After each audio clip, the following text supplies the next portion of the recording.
One Monday night, and you know that this is the Physicist and Philosopher Hour. Our physicist is Dr. Claudia Albers. Hello, Claudia. Hello, Wayne. How are you? I'm fine, thank you. And you? Doing well, thank you, as they would say. In Good. the movie Wall Street, which is one of my favorite movies, Charlie Sheen is asked that question, and he said, "If I'd be any better, I'd be guilty." Wow. There you go. I just want to say hello to everyone in the chat room. Hello to the moderators. Thank you for stopping in, and we appreciate it. And I think you'll find it tonight to be fun. So, Claudia, I know that you are always writing, and I am always reading, as you are as well. Yeah. And I found it interesting, and I want to pull this article up so that everyone can see it. And here we go. So, Claudia, this came out on Friday. And as you can read, the new Southern African telescope releases the epic image of the galactic center. Now, I want to explain to everyone, this is not an animation. This is not a computer graphic. Claudia, do you know what I did in my career? I think you did. You had something to do with computers. Yeah, Software development. Yeah, I designed. And you also worked in media production, films, things like that. The post-production industry. Yes. And that was back in the late 70s through the early 90s. And what I did, I was an account executive and moved all the way up to vice president. I sold to the high-end ad agencies computer graphic time. We did cell animation, rotoscoping. We had some of the most premier tools in the country, and we were rated #2 in the nation as far as our technology and the type of projects we did. What I said that was because back then, to do computer animation and graphics would cost you about $6,000 to $8,000 a finished second. And then that was actually before the days of where we had high-speed processors. You know, you remember the old Cray computers? Yes. Yes, that goes back. We used to rent time on the Crays, because what people don't realize, when video, the way it is today, it's a lot of number crunching, massive amounts of data. So anyway, I said this so that people will understand this is an actual composite of, what did they say here? I wanted to make sure there were 64 radio telescopes, Claudia, in South Africa. Yeah, you know, in South Africa, when I did my PhD, I wrote my thesis on an IBM mainframe. And at the time, the university had a Cray computer. Basically, it was like a room full of processors working side by side. Yes, we actually, the one that we had was in Ohio that we rented, and it was literally, it was a high security area, was the size of a warehouse. And, you know, the halon systems that were in there, and I mean, you had to keep the freaking thing like almost 1 degree above absolute zero, it seemed like. So you lived in South Africa. Yeah, so this is out there in the wilderness, and as I have seen some of the pictures, they're scattered throughout the whole countryside, right? Yes. South Africa got the contract to build an array of radio telescopes. And we have large amounts in South Africa of semi-desert region called the Karoo, where it's just flat and population's low, so you can put lots of radio telescopes everywhere. So everyone understands now, because someone really got bent out of shape, Claudia. They really did. What? Well, they were convinced that this was somehow computer a CGI. And, I tried to tell him, well, thank you. Claudia, we got a $10 donation. Oh, thank you. Well, thank you. Eventually we'll get enough to where we can get a virtual coffee machine. And I just figured that, at some time we'll be able to give everyone a free cup of coffee of your choice. So, Dr. Albers, I want to share with you, give me one second. The image of the center of the galaxy. It looks very interesting. So, yes, ma'am, go ahead. Most certainly, the radio telescopes are there. So I'm sure this is a real image that they have produced. Now that looks very interesting. What I expect to see coming from the center of the galaxy is the formation of new stars. I believe new stars are actually formed at the center of the galaxy. And look what we see here. These streams of bright light emanating right from some of the brightest regions. So where it's brightest, that's where I expect to see most star formation. It's not just stars, it's basically matter, usually in the form of light, being ejected out, just like the sun has solar flares. We'd expect the same thing to occur with the galactic center. And so you would have light coming out. The light then turns into matter and condenses into stars. Which I think we can see here. Now, they're saying that this is a black hole.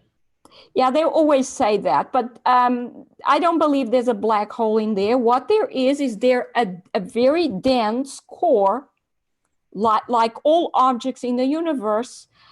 I believe they're all the same. They will all have a dense core, except the galactic center will be much larger than a star, but it'll still be a core, solid, dense core with energies being produced.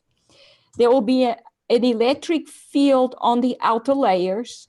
That electric field and the discharges that occur, it's an electric effect, will cause light emission, gamma radiation that then forms protons and electrons, and then there's fusion, and so the matter starts condensing into stars and planets. The smaller portions will turn into planets. But I'm not the only one who believes this. There was another astronomer, Halton Arp, and he basically said that galaxies eject matter which condenses into proto-galaxies, quasars, which then starts forming arms because they start ejecting matter, which is the stars and the planets that are forming from the center. So we have large ejections that form other galaxies, and we have the small ejections that form the galaxy, stars, and planets, planetary systems. So basically, this is what I'm seeing here. Look at these streams of light coming out of it. Yeah, they're saying that these are magnetic particles, which I when I was doing today. Go ahead. Now, you see that they always mix the theory of what we are observing. Of course. And the theory is wrong. Like I said, Halton Harp showed that that the Big Bang didn't occur. It didn't happen. I have shown that the sun actually goes dark, and that shows that a gravitational collapse cannot occur. And if gravitational collapse cannot occur, black holes cannot occur. So we don't have a black hole here. We have a white hole at the center of galaxies. This is about 10,000 light years across, by the way, Claudia. Yeah, it's huge. Galaxies are huge. Yeah. But it's this is what I've discovered. This is from studying the stellar cores and the effects on the sun. This is what I have discovered, that most of the theory they have, from the Big Bang down to stellar formation, down to the fact that stars end up as black holes, is all wrong. stellar cores have shown us that. So there's no black hole here. There's a white hole. There's energy being continuously ejected and created from the center of the galaxy. There's matter creation. There's no energy creation. Basically, the galaxy is transforming energy which it had initially into matter. Light first and then matter. So, Dr. Albers, could we, and here's what I come to a conclusion is that I don't think we know what we're seeing here. Now, you can postulate that this is a black hole. All right, fine. But there is this that would defy how the black hole, because I was telling my viewers last night that we don't know, we don't get the depth perception. We don't know how far back this is compared to this light right here. I mean, it could be billions of miles, right? It's not miles, light years. Yeah, that's what I'm saying. Yeah, I mean, it's huge distances. It's huge, but what we see is streams coming out of it. Look at this, Claudia. We see streams of light coming out. Light means there's plasma there. Light emission comes always from ionization, and that means plasma. These are streams of plasma being ejected out of, I mean, how do we get a galaxy to have arms? If it starts out as a quasar, how does it form arms? It forms arms because it has to eject matter outwards. That should be logical and make sense. But if it's a black hole, it should be pulling matter in. How does it form arms?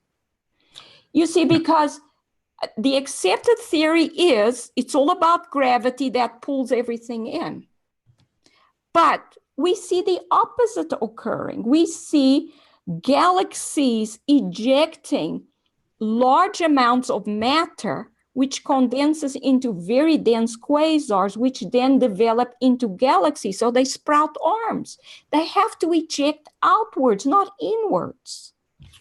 So this is why everything in the accepted theory is turned backwards. What they say is a dead star is often a new star. What is a dead star is to them a star that's a new star. Everything's reversed because they don't recognize, first of all, they don't recognize electric fields and the role of electric fields. They don't see the Big Bang theory as having been falsified, which clearly it has. Halton Harp clearly showed that with all these observations showing that objects of high redshift being connected to objects of low redshift.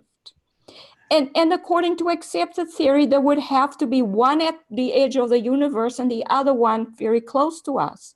Because redshift, it's always interpreted as distance. High redshift means very far away, low redshift very close. But how can they then be connected? It means they're at the same distance.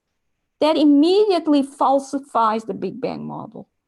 Well, I agree with you. I never figured out how you can just have instantaneously. But anyway, whatever this is, it's mesmerizing. I don't know what we're really looking at, but I know we're looking at light.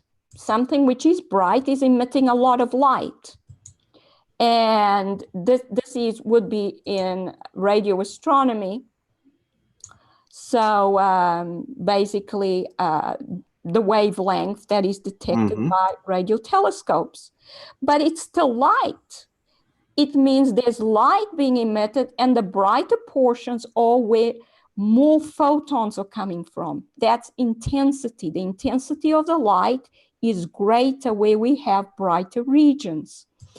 And so that means there's more energy coming out of these regions, coming towards us. These are the hotter regions. We can say they are hotter, more energy coming from them. I think I found Nibiru. Pardon? Planet X, Nibiru. I think I found it right here. Yes.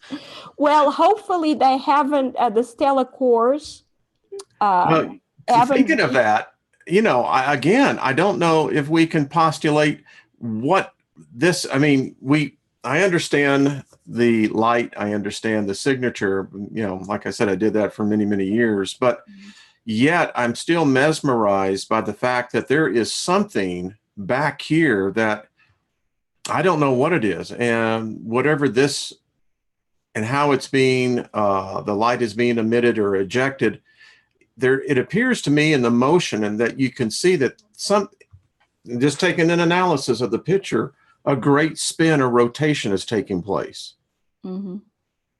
But that's just my take. Yeah, well, the thing is, the galactic nucleus will be rotating. The gases that will come, the plasma will rotate. It will move in a certain direction. Everything is rotating. So we cannot expect, we see some of these streams are moving in a straight line. There is a bend there, which you noticed. I see a bend there. Yeah. So there may be some kind of rotating, something that's causing that rotation at that bend. The rest of it comes down, straight down towards the bottom. Now, what Halton Arp found is that the center of the galaxy usually does the largest ejections along the pole directions. So up above the plane of the galaxy, that's where the largest ejection. So that's where the quasars often come out of both the top and the bottom, whilst the smaller ejections are usually along the plane of the galaxy. So as you can see here, this is exactly what we see in these large streams going up, and large streams of plasma, yes, going up. It's magnificent, isn't it? It is beautiful. There's definitely a lot going on. I see circular formations in places. Do you see the face right here? Oh, yeah. Look I went, hello. It's like, well, where'd that come from? Now, Claudia, this is the one I thought was really odd. Yes. This one, you can really see the formation of a star there. I mean, this is a solar system. Eventually, it looks like. Well, it's actually too large to be a single star. It's possibly a cluster of stars. Well, that's right, because this, I got to remember, this is big. This is really big. Yeah, a star cluster forming there. Or it could be another galaxy that will eventually be ejected out. I'm not sure, but it's definitely a large, very large, very bright region. Look at here, Claudia, this really got me. The light from this galaxy, or whatever the heck it is so powerful, because this, I've really taken the gamma down out of this. The saturation has been virtually nullified. So it brings out these other objects like this striped little baby here. But look at the light being emanated from this object over here onto this one. I mean, well, I think those are probably two separate ejections that came out of the center of the galaxy. And what they do, probably, that it's quite interesting that there are such large ejections there. Very interesting. Isn't it? I mean, yeah, but that's to be expected. Like I said, that they are very large movements of concentrated plasma coming from the center, and they should be smaller ones as well. So little sputterings and large ones. So it's actually interesting that we are seeing very bright regions of different sizes here. Claudia, as you've been talking more and more, I mean, who knows? Maybe this is creation itself. This is how it starts. The thing is that this is what is happening in the universe, is that energy is, wherever energy is concentrated, concentrated, there is matter creation occurring. So we don't have a big bang where suddenly everything appeared out of nothing. Basically, we have centers of energy that are out of that energy creating matter. So energy is still conserved, but we had to start with something. And these somethings are creating more. So the energy is spreading outwards. Someone wanted to know as well as how long ago was this? I went to their website, and if you look at the galactic core, I think that's something like 150,000 light years across. So if we do the radius in that, that would be roughly about 75,000 light years. Is that right? Yeah, I think so. Yeah. Okay, so I must write an article on this. Please.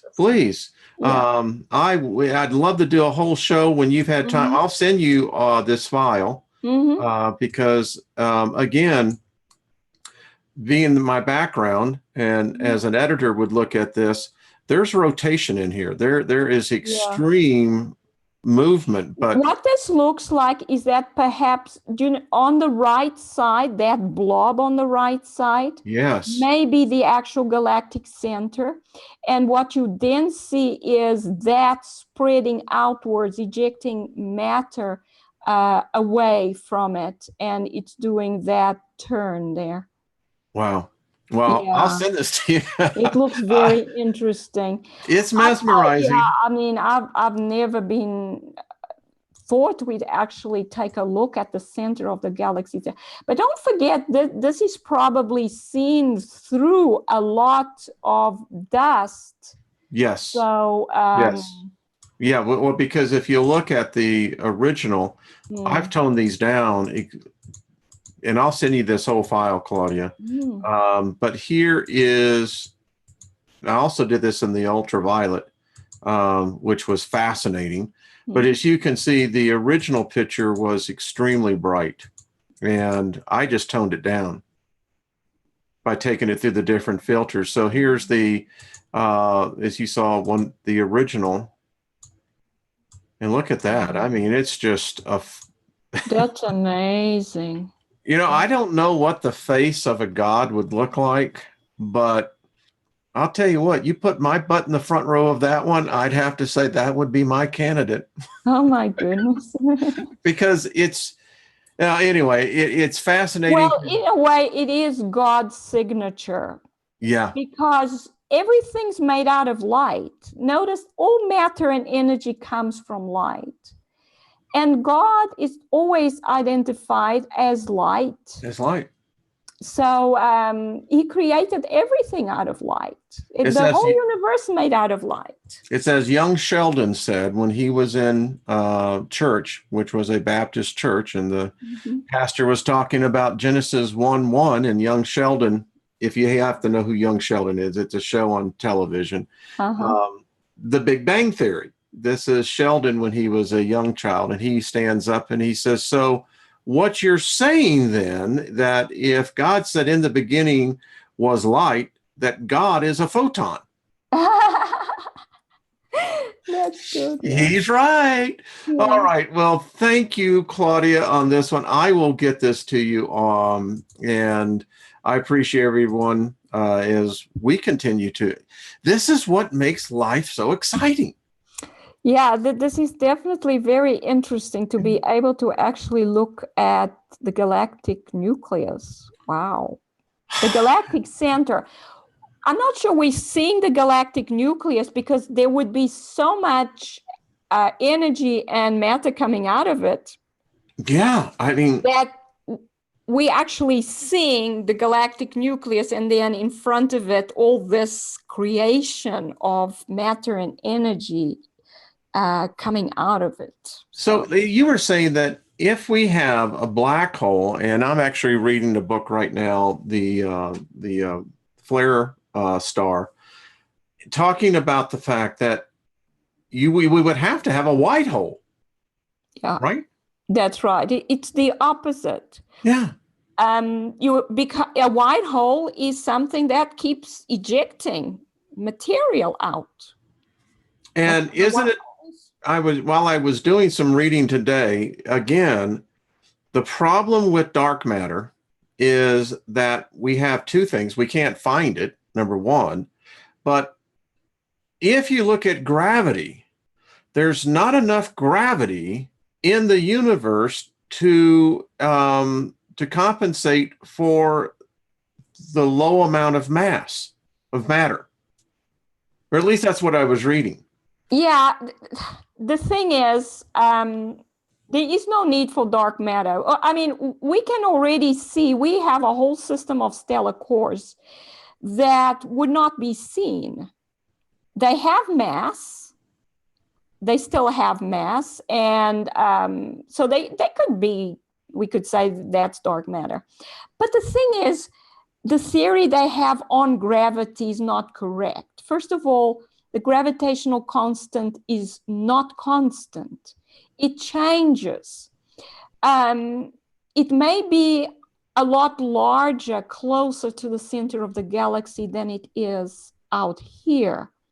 And they haven't considered that. They took whatever they observed in the solar system and they translated it to the whole universe. Ah. Yeah, so that's the problem, Wayne. It's not like that. The stellar cores have shown us that what occurs in the solar system is not necessarily what occurs out there.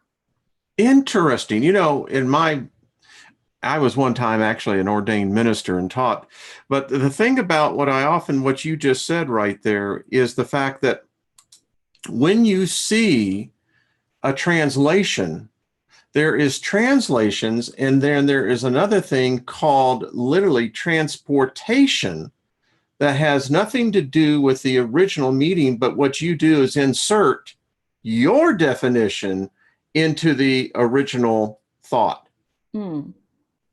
So I can relate to this. Yeah, for example, no one has used the fact that all matter has the same characteristic, which is like an atom. An atom has a dense nucleus, which is positively charged, and an electron outside the nucleus, which is negatively charged. And all objects in the universe have this same characteristic. All planets, all stars, all quasars, all galactic nuclei seem to have the same structure. They have dense centers and outer negative layers, just like atoms. Everything is like an atom. So you have the microscopic atom that makes up all matter, and you have all isolated objects in the universe that operate like superatoms. So as in the microscopic, so on the macroscopic, everything works the same in the universe. But because they don't want to accept the fact that the electric interaction plays a huge part. And gravity is actually two forces acting together. It's the gravitational force and the electrostatic force at the same time. The two are playing against each other all the time. That's why protons and electrons can stay separate, because otherwise all atoms would collapse. So you have actually two forces and they're all playing against each other. And that allows you to actually think of everything in terms of energy. Energy causes objects or the gravitational force to be stronger in certain regions than in others. So then you can have the galaxy. You don't need dark matter. That's why they haven't found dark matter, because you don't need it. You only need to accept the fact that the whole universe, every object in the universe works like an atom. It's very simple, but they don't want to look at it that way. That's all. No. When I saw this, the electrostatic interaction attracts electrons so positive to the positive nucleus. Are we also, and this is my layman's vernacular, is that what I see happening here, that this is a law of cohesion, that you have elements working together that combine themselves to actually begin, as you were showing here, attracting electrons. Yeah, that's right. So what if there was only the orange arrow indicates the electrostatic interaction, which would causes the red particle, which is the proton, to attract the negative particle on the outside, the blue one, which is the electron. If only that interaction was occurring inside an atom, the electrons would all go inside the nucleus and the atoms would collapse and we would not exist. Wow, because that's we a would not exist quantum. without atoms occurring. It's the electron on the outside that causes chemical reactions, that allows chemical reactions to occur. Our bodies would not work without chemical reactions. We wouldn't be able to take in food. Our cells wouldn't work. We wouldn't exist. But so what causes the atom not collapse is the gravitational interaction, which causes protons and electrons to repel, to tend to move apart. That's why that green arrow points outwards. This That's one right the here. gravitational interaction. The gravitational interaction has different parts. It's got an attractive part and a repelling part. That's the other thing. The gravitational interaction can cause two objects to repel. And that's what also causes solar flares and CMEs to come out from the sun. That's what causes the sun to even produce a solar wind. It's that part of the gravitational interaction.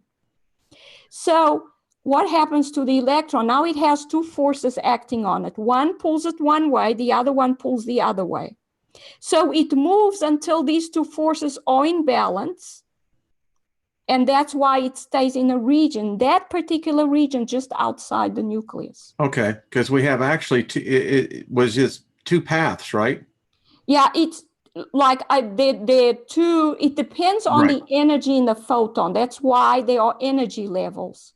Now, what happens is you see at the top that photon pointing towards the electron. So what happens is the electron absorbs the photon. The photon impacts the electron, it absorbs it. When it absorbs it, it moves to a higher energy level further away from the nucleus. Is there a discharge of light? Yeah, and not in this case. In this case, it absorbs light. Okay. When it absorbs light, the electron moves away from the nucleus because it's gained energy. And when it gains energy, it gains gravitational, the gravitational force gets stronger. So the green arrow gets larger. So that means the electron has to move away from the nucleus until the two forces are in balance again. Would the electron become heavier? Pardon? Would the electron become heavier with the absorption of the photon? In this case, no, it doesn't become heavier, but the gravitational interaction gets stronger. So that green arrow gets larger. Okay. So it has to move away from the nucleus where, again, the two forces will be in balance again. Interesting. You know what I see on this, Dr. Albers? I see two things. I see electrical and I see chemical. Yeah, the chemical reactions are due to this whole thing. It's always the two forces, the electric and the gravitational together, which are similar, except the gravitational always has the energy involved, which is the photon. So the photon can exist within a particle, and that gives it gravitational. That's why I call it gravitational energy, but it's actually photon energy, which causes the gravitational interaction to get stronger. And so the electron moves away from the nucleus. And if it has enough energy, it will leave the nucleus, the atom completely. So then we end up with a positive ion, which later on will absorb an electron. As the electron moves back towards the nucleus, and this is shown here, the then it emits a photon. That's why then atoms emit light, because the electron is moving down closer to the nucleus.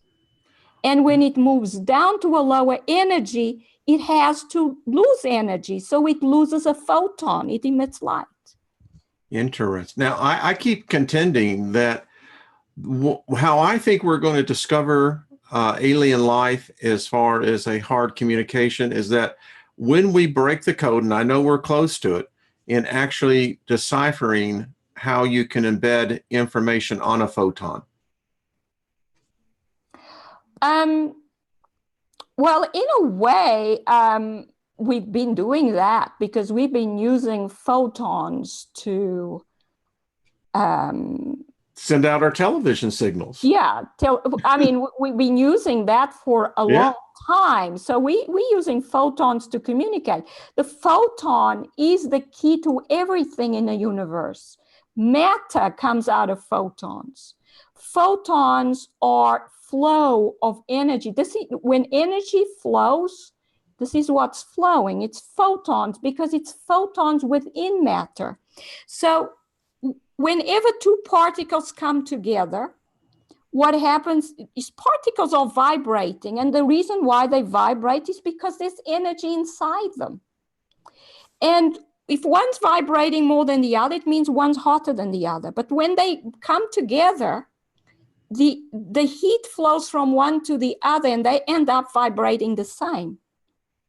That's photon energy transferring from the one that's vibrating more to the one that's vibrating less. It's photons flowing from one to the other. That's what heat flow is. It's photons flowing across matter. When you keep saying that they vibrate, I envision a day when we'll be able to have the technology and the wherewithal to actually hear that vibration. Mm-hmm. Because if it's vibrating, it has to be vibrating space, right? Yeah, I guess so. I'm just postulating here. You know, a vibrating object should, if it is in a medium, to cause a vibration to propagate through that medium, and that would lead to a sound frequency. Yes, it would. I love this. You see, this is why we come here Monday nights. Yeah, it's interesting that a sound seems to be associated with objects. We haven't gone too much into that. Sound could be used to, for example, kill cancer cells. Yes. I should look more into that. I have thought about it, but I haven't researched it much. I did a whole series on the frequencies that they now know each organ has a certain harmonic vibration, tone, and frequency.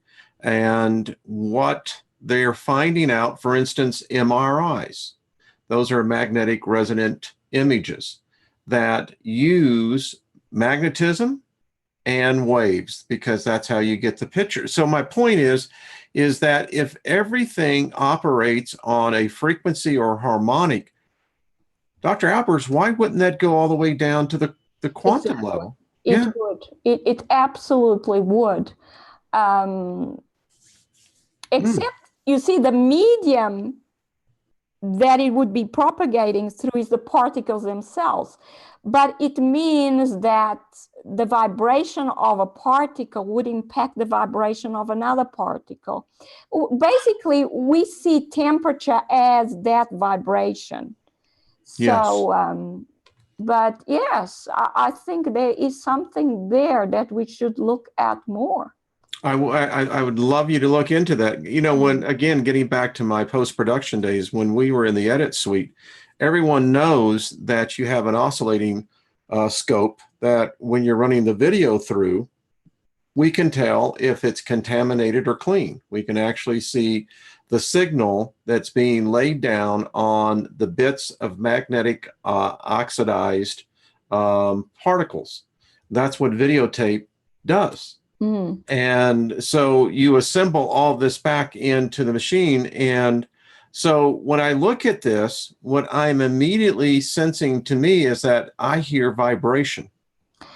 Yeah, that's correct. I mean, that's what your ears pick up is vibration, but the way how the signal gets from your Yeah. ear to your brain is an electrical signal. Yes. So a vibration, your body is actually changing sound Pressure.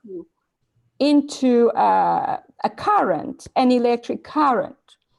And the electrons are carrying photons in them. Yes. So basically, the photons going everywhere. You see, we used to interpret, we say we have photons and we have electrons. It's never been understood that inside the electron are photons. The photons can exist outside of particles and inside particles. Wow. That is mind-blowing. Yeah.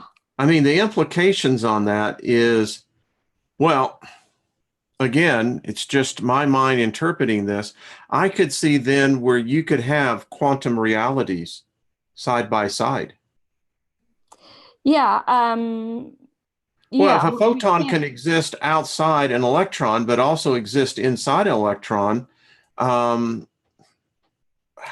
do you distinguish that between? Yeah, you see, that this is why I say we're living in a photon universe, because when there's light moving through space at the speed of light, and there have been some experiments that seem to show that photons can actually move at speeds greater than the speed of light. So, yes, now that's something.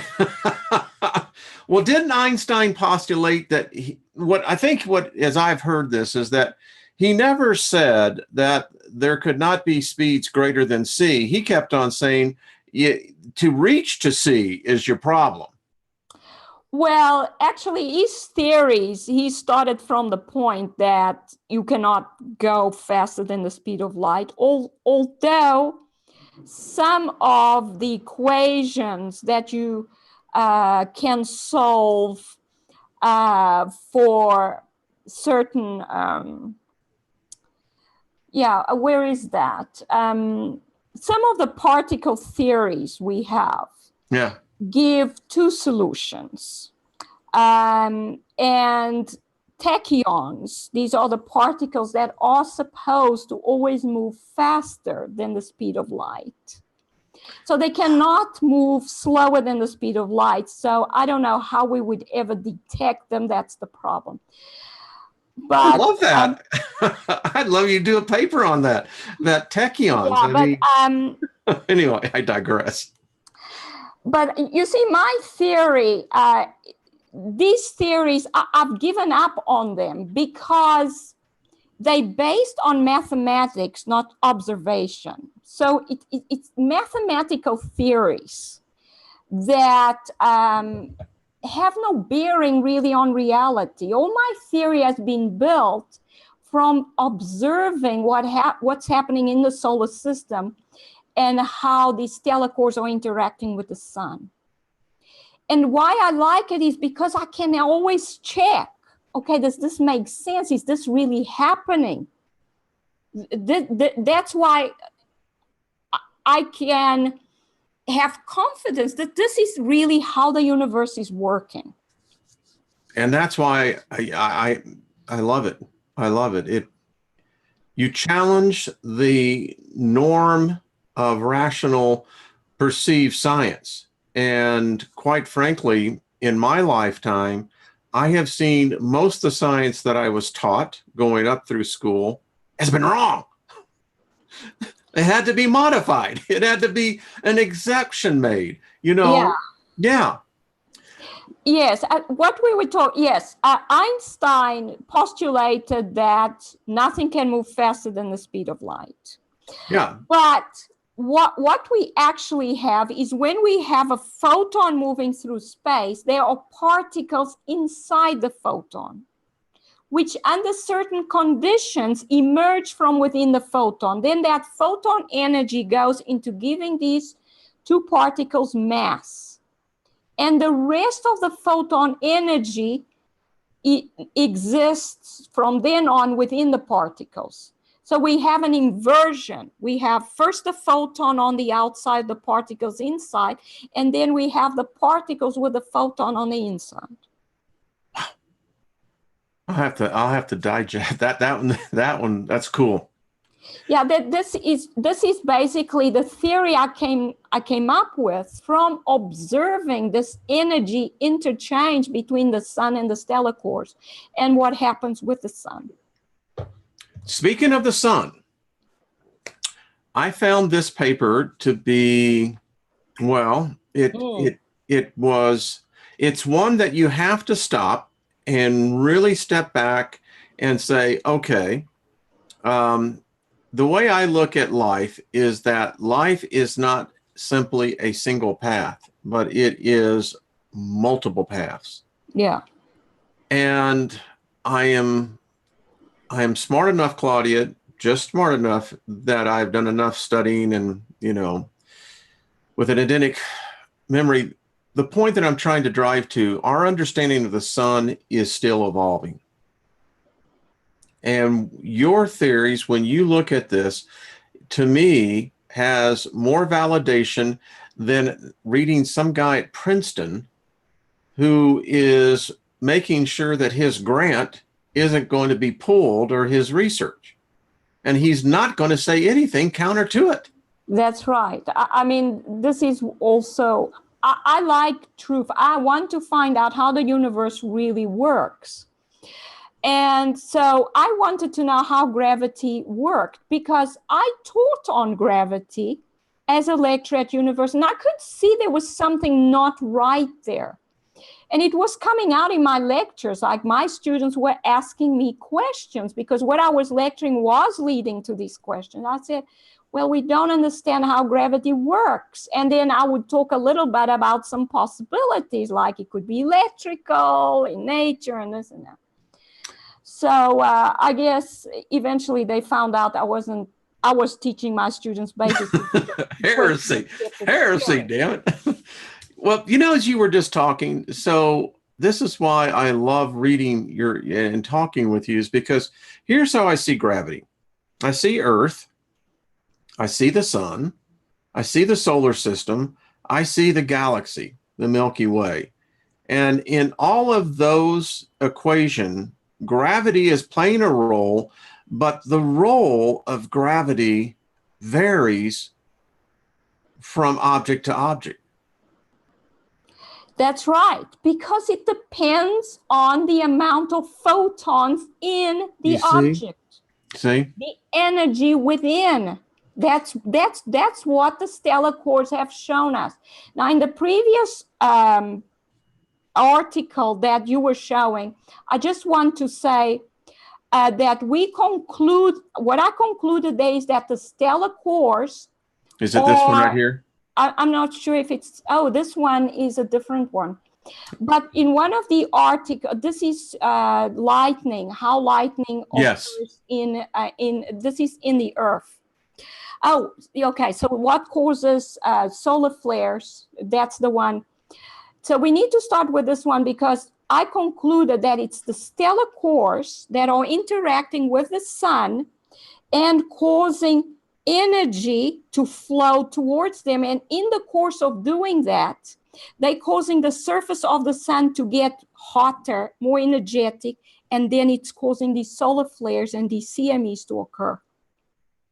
So as the sun gets weaker, because they're drawing energy and the sun gets weaker, its gravity decreases. So its ability to hold on to its surface plasma decreases. So what happens is when a new stellar core arrives, a large one that starts drawing energy from the sun is very likely to then suddenly explode. So it goes into having a huge solar flare and then a huge CME, even though it was quieter before because it's weaker.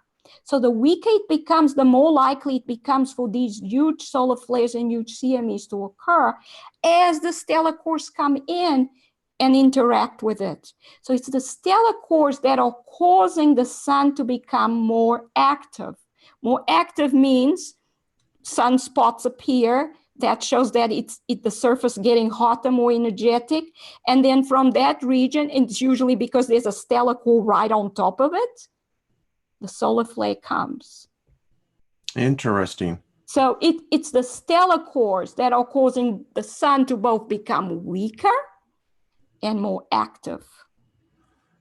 I was thinking of you. I happened to catch a Star Trek The Next Generation episode where Picard and his crew were on a shuttle. And as they were moving towards the Enterprise, suddenly things were happening. One of the scenes, Picard reached for an apple and his hand aged immediately. And they began to see, interesting enough, is that when they made compensations for what they were seeing were in fact these separate bubbles of time. And I thought of your theory that why couldn't stellar cores absolutely be populated throughout the universe? I mean, if energy can, is never neither created nor destroyed, but in a constant state of change, it just makes sense. We just can't see them yet. Yeah, the thing is, what I actually see, I haven't written an article about this, is unfortunately that our universe does not regenerate. Ah. It creates, but eventually whatever it creates runs out of energy, ages, and dies. And that matter does not seem to go into a regeneration process. So our universe is in a death cycle. The whole universe itself. The whole universe is in a death cycle, because that's what the stellar cores have shown me. Because these are objects that were once living stars and planets, and they ran out of energy and they died. And that energy is never regenerated. They never go back to being matter with huge amounts of photons in them. It doesn't seem to happen at all. Although they absorb energy, they never regain the ability to regenerate from the core, which is the way living planets and stars are supposed to operate. So all they do is they are dead and they kill other systems. So death spreads.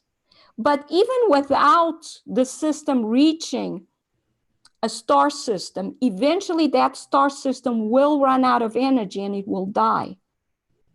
As a philosopher, I could get really deep into that. Mm. I mean, seriously, I contend in my philosophy that we are born into the death plane because no one's getting out of life alive. Mm-hmm. And as you look, and just taking your statement from a science perspective, adding it to, to contemplate what this reality is, it validates both ideologies. The thing is, it agrees with what it says in the Bible as well, because I think the Bible says something about creation being forced into futility so that eventually it can be freed. There's something about that in the Bible that I've read. Yeah, and I'm as you were talking on that, I also recall a scripture in 2 Peter that talks about that this universe will be rolled up, consumed into fire, and like a rug being unfurled, there will be a new universe. When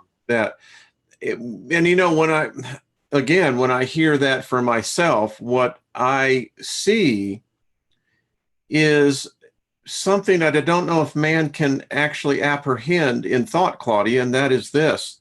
We see a universe that, just as you said, there is a cycle, and this cycle is a cycle of death. Mm-hmm. That to begin to then to see the opposite of that, how do you begin to build a construct of what life is? Yeah, that's the thing. I mean, the Bible does say that Adam's fall led to death, but it seems that the death didn't just occur on our planet, everywhere. with the whole universe. That's a wild concept. And, you know, when you think about it, it's the only thing we know that this universe, I've read this, Hawkins, Carl Sagan, many of them have said that this is a very old universe. We know that it's old. Yeah. The question is, how old is old? Yeah, the thing is, we don't actually know, because the Big Bang model will tell you that it's 13 billion years old. But when you realize there was no Big Bang, then you don't know. And again, I always, you know, and I know how they estimate the so-called distance, but I contend we just don't have the instruments yet that can peer past what we can't see. I don't know. Go ahead. Yeah, the thing is, we cannot know. If when you accept the Big Bang, then you can figure it out. But when you realize there's no Big Bang, we cannot know, because no matter how far we look, there's simply light that just hasn't reached us. And you know, so we don't know. And Dr. Albers, I was thinking about this afternoon, that when we think about what we can see, we see the past. We can't see the future, but what I begin to understand, we are the future. Because if we're in the present now, that will eventually be the past. But getting back to the universe, that's all we see is the universe. It's the distant past. Yeah. What would you theorize that the universe would look like today if we had the opportunity to see a real-time picture? Do you think that that there has been a collision already? I mean, if there was potentially a collapse, right? I'm just theorizing here, that this universe would eventually just run out of energy, like you said. Is it possible that has already happened, or is already in the process? It is possible that the galaxies that are very far away are now dark. They're not there anymore. Okay. Because, you know, it takes millions of years for that light to reach us. So it could be that at the present moment, these galaxies are no longer there, that they died. Wow. Yeah. That makes you think, doesn't it? It does me. But that's the thing. Everything in the universe will eventually die if God doesn't intervene. Yeah, because we're on a collision. I mean, yeah, the proverbial falling off the cliff is going to happen. Yeah. And I believe that the stellar course coming into the solar system is basically God's way to force man to face the fact that this is what happens. This is what's going to happen. Your body dies. Your solar system's going to die. What are you going to do about it? Who are you going to turn? Man doesn't want to think that now. It's much more convenient when it's just my religion and my belief. Don't be bringing the whole species into this. But I agree with you. It's an interesting thing when, again, when we think about, we're seeing 13, 14 billion light years. Okay. I can't comprehend the number, because I know a light year is what, 5.85 trillion miles. I just rounded off to 6. I can't comprehend 14 billion times 6 trillion. Yeah, we use scientific notation for that. See, that's why I go to you. I go, Dr. Albers, can you do the equation on this? Because I can't. I know the numbers, but they are so large. Yeah, I try to bring it down. In order for us to explain the size of things, you always have to compare it to something else. So that's why I always use ratios. Okay. I actually want to write an article explaining how the Earth, a planet like the Earth, when it loses all its layers, the core of the Earth is very small. It's only about about 800 miles in the core right Okay. now. Okay. But when the Earth loses all its layers, the core will expand because gravity is less. And what will happen is the Earth as a stellar core, I actually did the calculation the other day. I must check it and write an article on, will become about 3 times the size the Earth is right now. Wow. 2.7. So that's getting out there. I did estimate and I did make some assumptions about how the radius will expand with depending on the gravitational constant. But this is the kind of calculation I like to do. So we get some idea. So the Earth will lose the mantle, the crust. It will lose the outer core, which is all that magma. It will be left with its core, its inner core, which will expand to be nearly 3 times the size of the Earth. We won't be here. Man won't be here, obviously, at that There is point. no way we will be here because way before then, this is what's occurring. I'm writing an article on it. The surface of the Earth is breaking up because it's expanding. You know, when an object expands, what do you expect? It's To break. going The to. surface breaks. Yep. And the magma in the inner core finds its way to the surface because it's heating up, it's expanding. It's going out towards it. So we will have increasing volcanic eruptions. This is particular what I'm focusing on in the article. I've actually finished it, but I have to. Excellent. And to validate what you were saying, the island that's now forming off of the Big Island is that, what were they saying yesterday? We listened to the USGA report.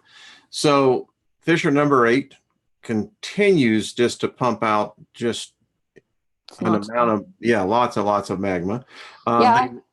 That's to be expected. This is what I wrote about, and we are going to get new volcanoes appearing where there were no volcanoes before because the magma is just rising, and it will reach the surface in areas where it's never reached the surface before, i.e., Antarctica. That's happening.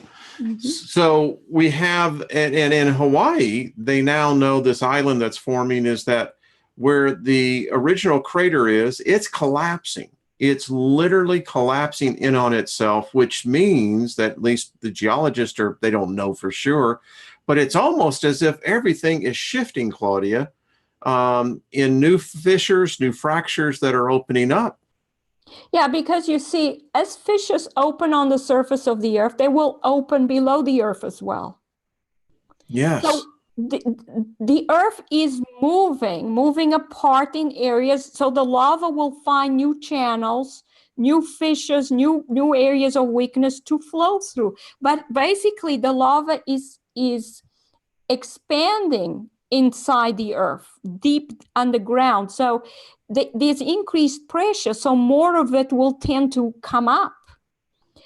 And then the Earth is getting weaker in regions, so it'll find newer regions to get through.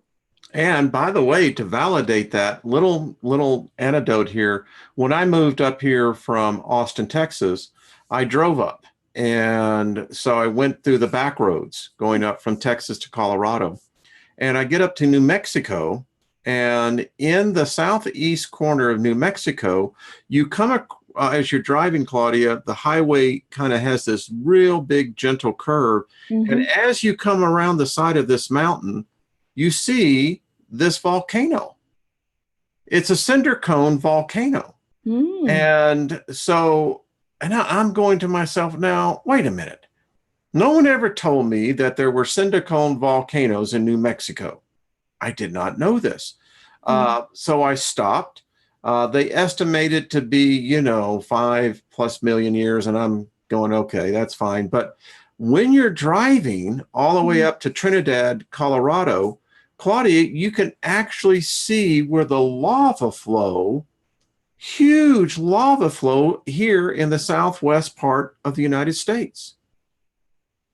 So that tells me, and the other thing about the Rocky Mountains that is very unusual, typically mountains, as they push up, you have the oldest rock at the top with the rock coming up being the youngest rock.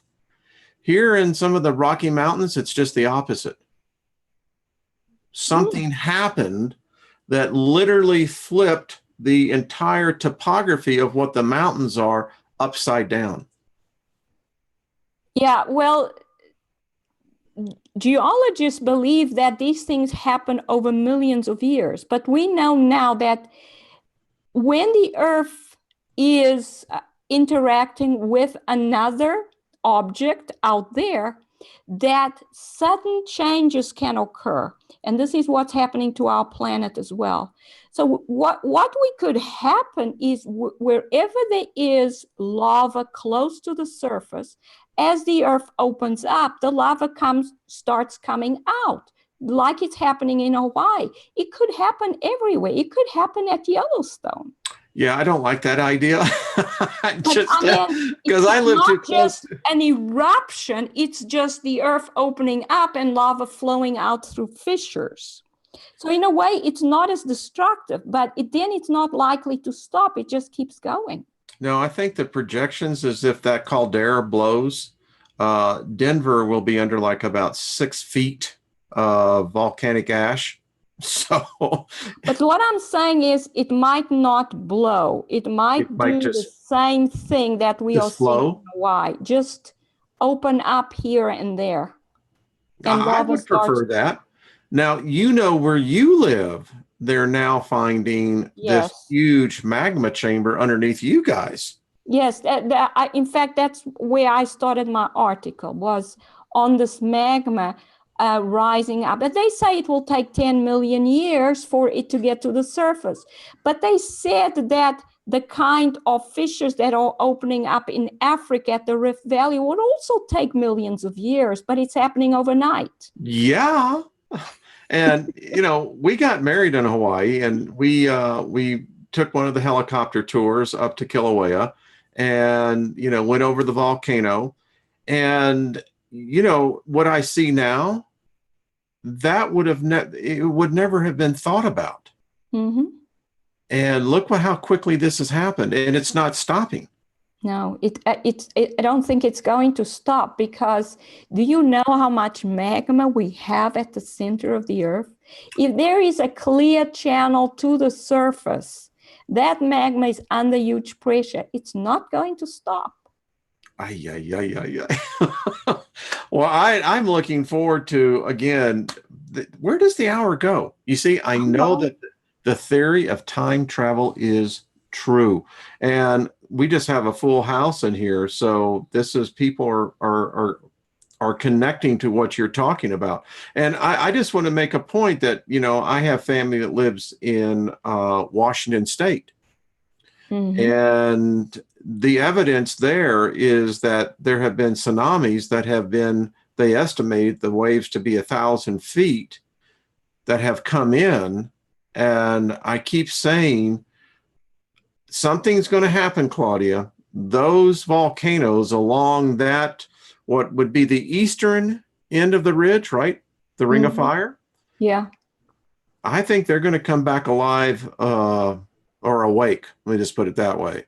I agree with you. I think just about every volcano on Earth, the dormant volcanoes will wake up, and new ones will form. The ones that are active now will become more active, and we may see more of what we're seeing in Hawaii happen in other places. I do know, I have seen the DHS plan, and they have a contingency plan just for this scenario.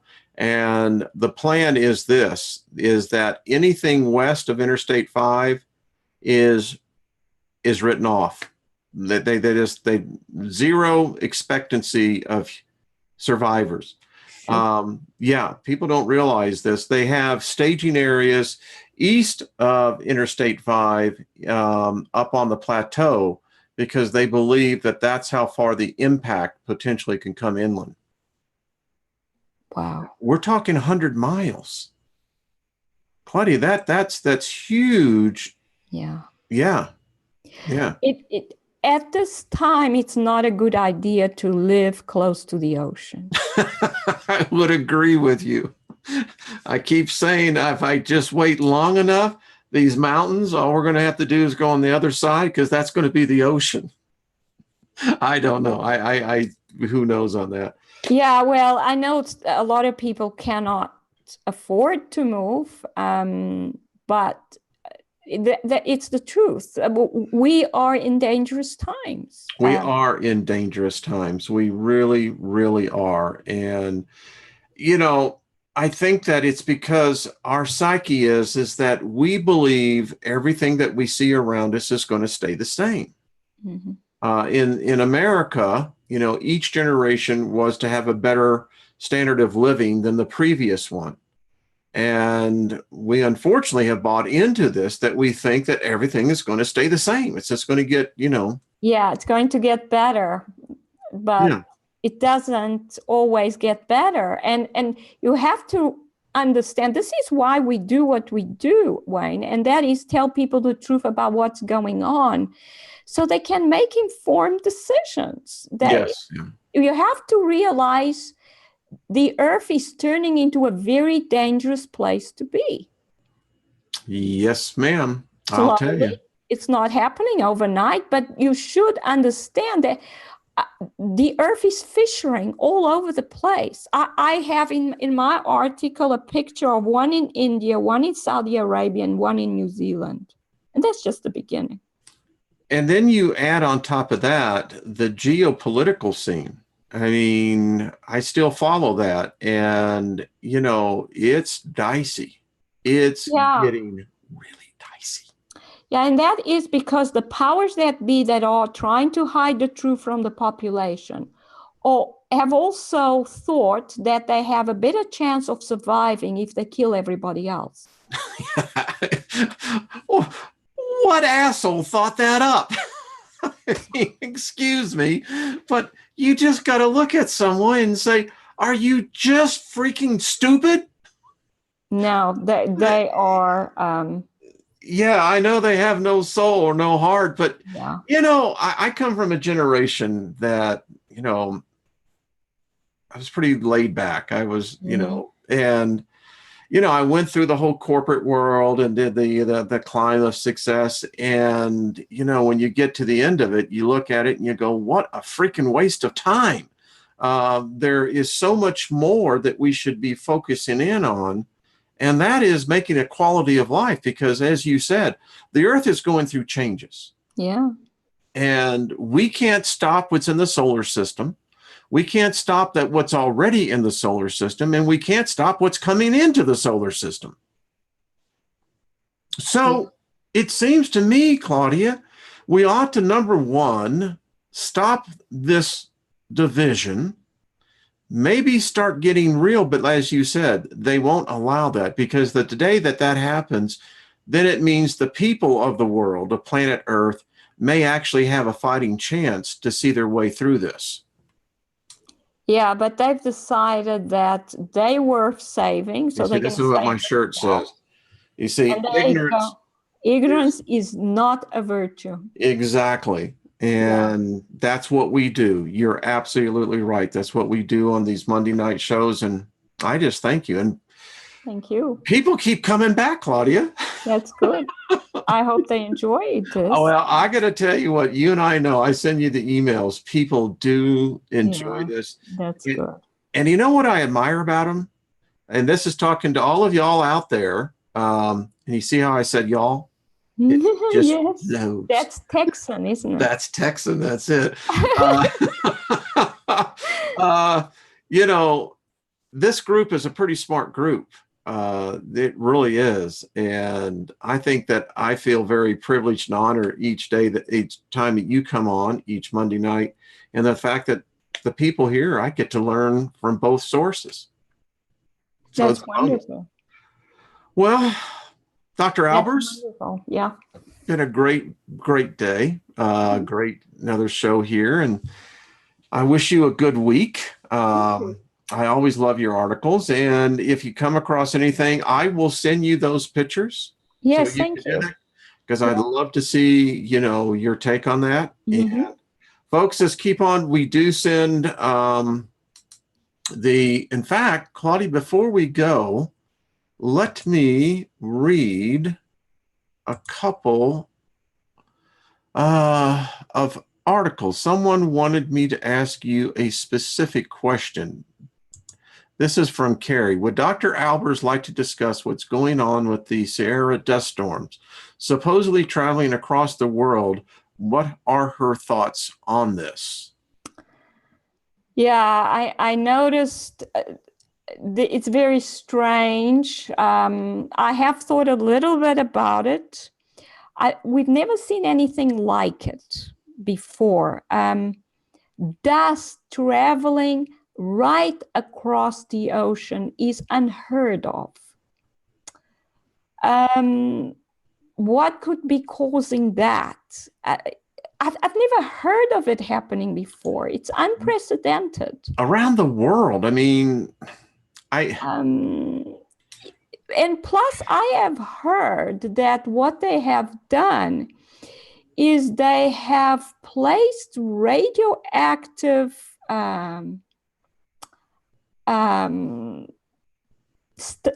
dust, and actually they stored radioactive barrels with radioactive things that were, like these used rods from nuclear power stations in the desert, and that these, of course, decayed. And so there's radioactivity all over the place. So there would be radioactivity in this dust. Oh. So to tell you the truth, this may be done on purpose, actually causing a weather pattern that will cause dust to get into the air and never actually drop, and make it all the way across the ocean. So in the ionosphere, we're now got radioisotopes. Yeah. And as they further decay, those particles will become raining down. What the hell is wrong with our species? I mean, they are hell bent on killing us. Yes, they are. That's the thing. The closer we get to the stellar cores causing more and more disasters on Earth, the more these powers that be seem to want to decrease the population. It's almost like they think it's us or them. And they don't realize that's against the law of the universe, that what you do to others is what is going to occur to you. So they're acting against the law of God and the universe, and they're destroying themselves by doing this. But they're destroying the rest of us as well. They're trying. Two things I'll say. Number one, I hate to pay the bill on that one. Can you imagine facing the creator and he says, wait a minute, you did what? The other thing is, and this may be kind of selfish, but I am really glad I grew up when I did. I got to grow up. I saw the best bands. I got to do things that, as I tell people all the time, Claudia, when I'm leaving out, I'm going to say it's been a far out trip. I've enjoyed it. And it saddens me when you see what all the signs are indicating. And, we have a newborn granddaughter, and it just, that's wonderful. To see what her world is going to be, I cannot imagine it. It would be no different than my grandparents trying to see this world today. My grandfather worked as a logger up in the Sierra Mountains. And get this, Claudia, he was the one that drove the mule teams. They didn't have trucks. There weren't trucks back then. He would drive the mule teams down the mountain carrying these huge redwood logs. And so in my lifetime, I have been able to see, and this is so interesting when you put it in perspective, I have been able to see 5 generations of time in my lifetime. Wow. Think about that. You know, my grandparents grew up in the Depression. That's almost 100 years. Wow. And yeah, and look at us now. I'm doing a thing right now, Claudia, that is blowing me away. Yeah. I did the first intro today saying you might want to copyright yourself. And here's why. Claudia, I found this insidious plan. You see, they can kill us, but they got something else planned. Do you know what a digital surrogate is? So it's a being that's just grown without basically a soul, but it's a copy of a real human being. Of you. Yes, I've heard of them doing that and having copies for the leaders of the world. Well, you and I, because of the amount of time that we have spent, particularly myself and with you, here's the freaky thing. The more you have a digital presence, the more I am contributing to this digital surrogate. And they own it legally. It's me. Oh my. You are, Claudia, going to live, get this, after you die, but it's not going to be you. Yeah. You're going to live as part of the AI. This is beyond AI. This is some freaky stuff. I mean, when you begin to talk about the digital surrogates, now this is not digital cloning. This is a digital surrogate. And it's okay. So you only exist in the digital world. Yeah. It's getting really, really weird. And they've set this thing up. I mean, when I began to realize what's going on, I said, holy crap. I mean, we can't comprehend the fact that we cannot exist in the sentient form that we are. But the fact is, as you have discussed tonight, and we discussed that what is the universe is electrical and chemical. That's how we perceive reality, is through chemical and electrical stimulations into our brains. They're in already alpha testing. This is what's so freaky of actually transference. Yeah, the thing is, what they're trying to get rid of, as far as I can see, is our ability to make free will decisions. And it freaks me out to think that when you and I pass on, I'm going to be aware of the fact that I'm not here, but I'm here. And the thing is, they cannot do it without you agreeing to it, because otherwise it doesn't work. If they force it on you, it doesn't work. Because this is what they are doing. Because you see, we human beings have the right to choose. I hope that is the case. I really do. You know? But they want us to choose basically this thing, which then will remove our ability to have free will from then on. That's basically the mark of the beast. Oh, it's weird. And this thing, and I'm working on it, and it's going to be a 2 or 3 parter, because what's happening, think about this, Claudia, from a scientist position. What do you call a human being that is actively involved in the transference of the soul? Transference of the soul.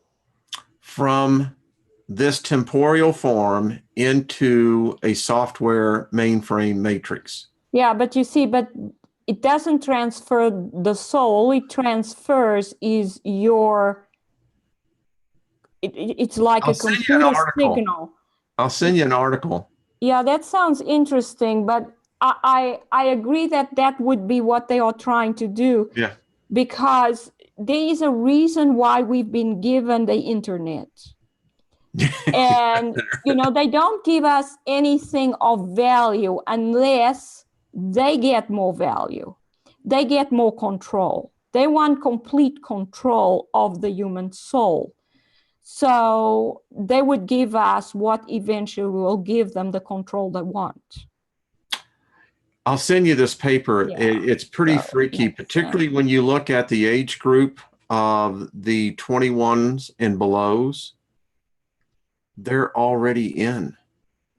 This is what is so weird, is that they have, you and I can talk on this. This is going to be an exciting thing, because that's interesting. The youth see AI differently than what you and I and most of everyone else in here see as AI. They see AI as a living, sentient companion. This is weird, Claudia. They've been programmed for that. Yes. Because the people from the new generation, the students I had, yeah, their education usually leads them to the point where they cannot think clearly at all. They cannot make clear decisions. They cannot think logically in a step-by-step. I mean, I had to jump through loops to get my students to actually start studying. They didn't even know how to study. So, Claudia, that one point is the key point of transference. And that is that humans are losing the ability to store their memories. Yeah, because they all dependent on AI to do the thinking, the imagination, and the storage of even memory for them. You don't have to remember anything because it's all there on your cell phone. And when we talk about the Mandela effect, what people don't understand what's happening is that once you allow a machine to control your memories, you won't know the difference. That's right. But you see, this has been, we've been programmed through, first of all, TV. I can't stand TV because it stops my own imagination from working. This is why I love reading real books. I can't stand the TV. In South Africa, I didn't even have a TV in my house.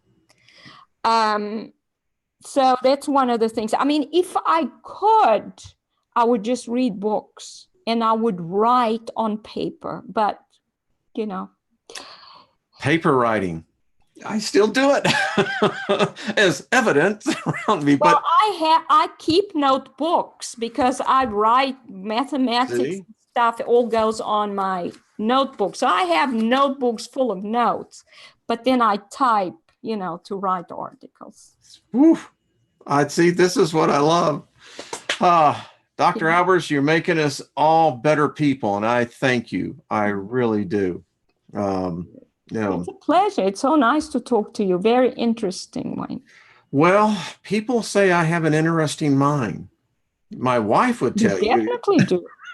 She says it's a wild place in there, but I appreciate your mind, because I find your mind to be poetry in a graceful motion of both logic, imagination, and bringing that into a reality that we all can touch.